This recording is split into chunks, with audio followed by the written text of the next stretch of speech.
साथियों, चिरंजीलाल संघी YouTube channel में मेरे पूरे भारत देश के सभी नागरिकों को और जितने भी हमारे कैंसर के मरीज हैं उनको, और उसके अलावा जो अन्य बीमारियों से ग्रस्त हैं सभी के लिए मेरी तरफ से नमस्कार। जय हिंद, जय साथियों, जय आयुर्वेद साथियों। साथियों, आज मैं आपके सामने एक बहुत ही अच्छी वनस्पति लेकर आया हूँ, क्योंकि गर्मी का मौसम चला हुआ साथियों, और बहुत से हमारे जो कैंसर के पेशेंट हैं वो भी हमारे को बार बार फ़ोन पर पूछते हैं, गुरुजी हमें ठंडाई के लिए क्या लेना चाहिए, जो हमारा शरीर ठंडा रहे और पेट में जलन ना रहे, छाती के अंदर जलन ना रहे, हमारे फोड़े के अंदर जलन ना रहे। तो उसके लिए आज मैं लेकर आया हूँ आपके सामने।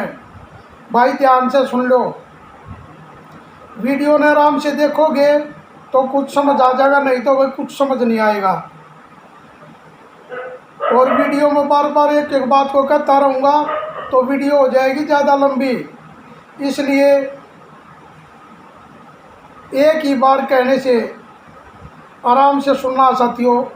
आज मैं जो लेकर आया हूँ वो लेकर आया हूँ ये शीशम। ये देखो साथियों, ये शीशम एक बहुत ही बड़ा वृक्ष होता है।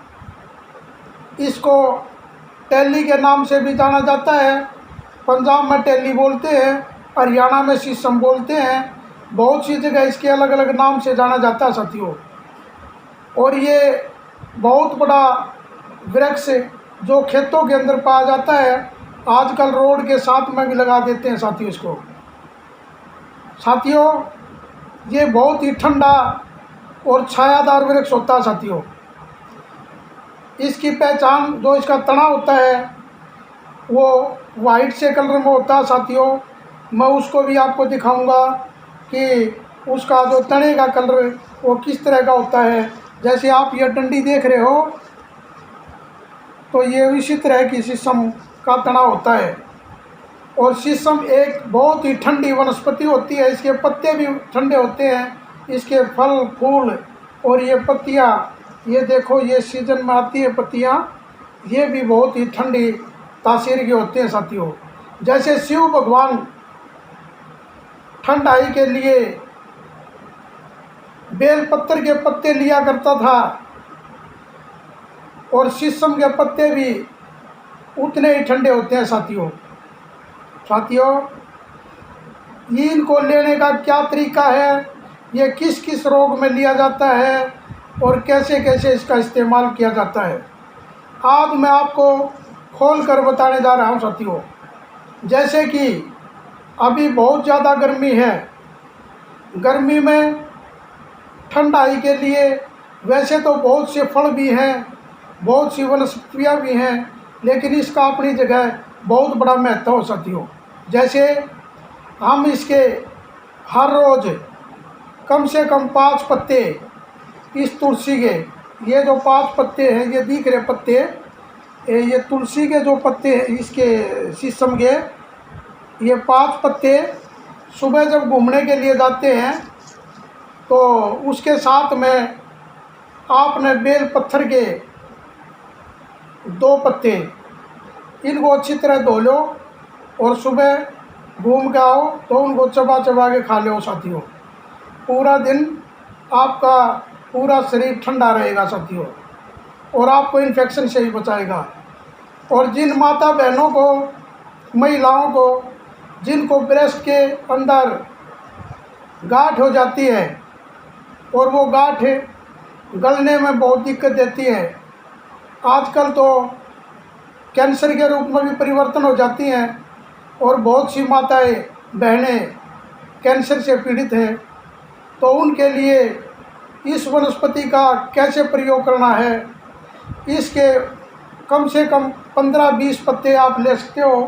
15-20 पत्ते लेकर इसकी पेस्ट बना लो, और पेस्ट बनाओ तब उसमें आपने आधा चम्मच हल्दी मिला लेनी है साथियों। आधा चम्मच हल्दी मिला के पेस्ट बना के इसको ब्रेस्ट के ऊपर लेप कर सकते हो साथियों। इसको लगाने से और इसके साथ में इसका शरबत भी पीना पड़ेगा।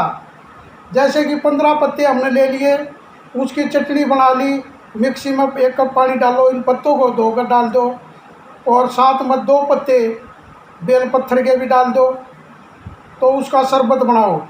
उस शरबत को सुबह शाम उस महिला मरीज को देना है जिसकी ब्रेस्ट के अंदर फोड़ा है, कैंसर है, उसको आप आराम से दे सकते हो साथियों।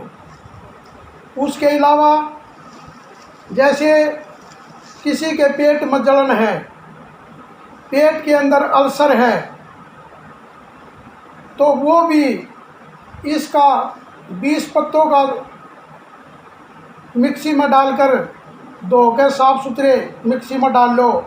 उसके बाद में 1 आधा गिलास पानी डालो उसमें, और उसको अच्छी तरह उसका सूप बना लो, जूस बना के, और आराम से सुबह आधा गिलास सुबह, आधा गिलास शाम को पी लो। जिसके पेट में जलन है, जिसके पेट में इन्फेक्शन है, वो बिल्कुल ठीक हो जाएगा साथियों। और जिनको आजकल क्या हो रहा है, बहुत से ऐसे लोग हैं जिनको प्रोस्टेट के अंदर की प्रॉब्लम आती है। प्रोस्टेट में आदमियों को जो 50 साल से ऊपर का हो गया, 60 साल एंट्री कर ली, तो उनको ये प्रोस्टेट की बीमारियां बहुत होती हैं। और उसके कारण उनको क्या होती है, उनको जलन होना शुरू हो जाती है पेशाब करते समय, और उनको पेशाब में इतनी प्रॉब्लम आ जाती है कि पेशाब रुक रुक कर आना शुरू हो जाता है। तो साथियों, उसके लिए भी ये अमृत का काम करेगा साथियों। कैसे? कम से कम 20 पत्ते लेने हैं इसके जिस्म के, 20 पत्ते, और 20 पत्ते लेने के बाद साथियों उसका अपना शरबत बनाना है। मिक्सी में डालो, उसमें आधा गिलास पानी डालो और उसका सूप बना लो। इसको आप सुबह खाली पेट मरीज को पिला दो, और कम से कम 15-20 दिन तक लगातार पियो। प्रोस्टेट के अंदर जो इन्फेक्शन है, जिसके कारण आपका पेशाब रुका हुआ है, उसका पेशाब खुल कर आने लग जाएगा साथियों। तो इस सिस्टम के अंदर, इस टेलीवरेक्स के अंदर इतने फ़ायदे हैं, इतने गुण हैं इसके, कि मैं बताता थक जाता हूँ साथियों।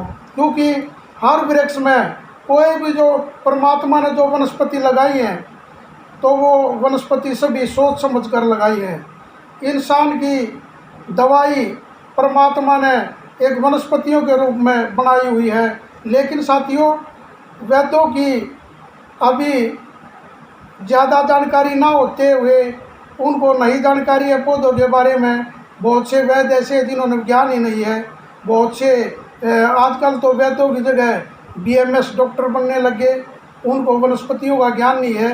हालांकि वो आयुर्वेद के डॉक्टर हैं, लेकिन फिर वनस्पतियों का उन्होंने ज्ञान नहीं, तो कैसे आयुर्वेद ऊपर आएगा। तो साथियों, हर पौधे की अपनी जगह पहचान है, और हर पौधा एक दवाई के रूप में इस्तेमाल किया जाता था पहले भी। जैसे कि मैं एक छोटा सा उदाहरण आपके सामने देना चाहूँगा। एक मेरे ही परिवार में आज से 45 साल पहले की बात है, जब एक को कैंसर होगी गांव में सांगी, और उसको यहाँ से ये जो मैं आंगली लगा रहा है यहाँ पे कान के नीचे, और इतना घाव हो गया। तो उस वो गांव से अंदर जैसे कोई भी चीज़ खाते थे तो इधर के निकल जाता था। तो हमारे गांव में भी एक वैद्य था, मैं उसका नाम नहीं लेना चाहूँगा क्योंकि आजकल वो है नहीं, ना उसका कोई चिल्ला कि उन वनस्पतियों को दोबारा से जागृत करे। लेकिन मैंने उसको देखा था दवाई बनाते हुए।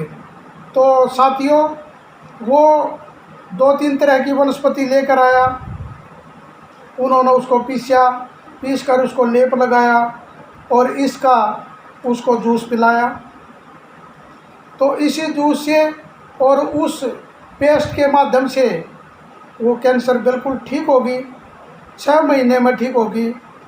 तो साथियों, कैंसर तक की बीमारी को ठीक करने में इस शीशम का बहुत बड़ा हाथ है साथियों। तो इसलिए मैं आप सभी से निवेदन करूंगा कि जिस भी वीडियो में मैं किसी भी वनस्पति को दिखाऊं तो उसका बहुत ही महत्व होता है साथियों, क्योंकि मैंने 25 साल अध्ययन किया है इन वृक्षों के ऊपर और इनके प्रैक्टिकल किए साथियों। और साथियों, एक बात और है माता और महिलाओं के लिए, जिन माता महिलाओं को, बहनों को और बेटियों को जिनको सफ़ेद पत्रे और लिकोरिया और ब्लीडिंग ज़्यादा होती हो, तो उनके लिए भी ये रामबाण का काम करती है। कैसे? 15 पत्ते कम से कम लो आप, इस शीशम के 15 पत्ते लेकर उसका लिक्विड एक हमने एक्सट्रैक्ट निकालना है। कैसे? कि उसको शरबत बना लो, मिक्सी में डालो, शरबत बन जाएगा। शरबत को सुबह और शाम को 15-15 पत्तों का सेवन करवाओ, कम से कम 20 दिन, बिल्कुल जाम लग जाएगा। जो लिकोरिया की शिकायत है वो ख़त्म हो जाएगी। ब्लड आता होगा, ब्लीडिंग हो रही हो, ज़्यादा ब्लीडिंग होती हो, वो ठीक हो जाएगी। आदमी का गर्मी बन रही हो, इसके 20 पत्तों का जूस सुबह शाम पी लो, 15-20 दिन आदमी के दांत पड़नी बंद हो जाएंगी और शरीर के अंदर इतनी ठंडक हो जाएगी कि आप इस शीशम के गुण गाते गाते नहीं थकोगे साथियों। तो साथियों, मैं ज़्यादा बड़ी वीडियो नहीं बनाना चाहता, क्योंकि इसमें इतने गुण हैं कि वैसे तो मैं बताने लग जाऊंगा तो साथियों आप फिर इस वीडियो को देखो ही नहीं, क्योंकि ये लंबी हो जाएगी। तो इसलिए साथियों, बाकी इसके गुण, दोष, धर्म और जो इसके अंदर दोष हैं वो भी आपको जाते जाते बता रहा हूँ मैं। दोष क्या है? जैसे आप इसको मुट्ठा भर के उबाल के और पूरा पतीला पियोगे तो वो नुकसान करेगा, उस तरीके से नहीं। जैसे मैंने बताया वैसे इसको लो, ये अमृत है और अमृत का काम करेगा। तो साथियों, इन शब्दों के साथ और एक जाते जाते एक बात और ध्यान आ गई साथियों, जैसे चर्म रोग हो गया, तो चर्म रोग में भी शीशम बहुत बढ़िया काम करती है। इसके पत्तों को उबालो, अच्छे पत्ते ले लो, 200-250 ग्राम पत्ते लेकर उसको डेगची में उबालो, ठंडा करो और उन पत्तों से स्नान कर लो। जो शरीर की जो गर्मी है वो भी निकल जाएगी और 15-20 पत्तों का शरबत पी लो सुबह शाम, 15 दिन, तो उसके लिए भी रामबाण है। तो इन्हीं शब्दों के साथ मैं अपनी वाणी को विराम दूंगा साथियों। उससे पहले मैं एक बात कहना चाहता हूँ इस चैनल के माध्यम से कि साथियों, जिन्होंने भी यह वीडियो सुनी, सभी साथियों ने इस वीडियो को ज़्यादा से ज़्यादा लोगों तक पहुँचानी है, शेयर करनी है और लाइक करनी है और सब्सक्राइब करनी है साथियों। और जब सब्सक्राइब करो तो उसमें घंटी भी बजा देना, और जब घंटी बजाओ तो नीचे आएगा आल का ऑप्शन, उस पर आल का बटन दबा दियो साथियों, ताकि ये दवाई आयुर्वेद की, शीशम के पौधे की हर घर तक पहुँचे और उसमें आपका योगदान रहे साथियों। तो इन्हीं शब्दों के साथ जय हिंद, जय भारत, जय आयुर्वेद साथियों।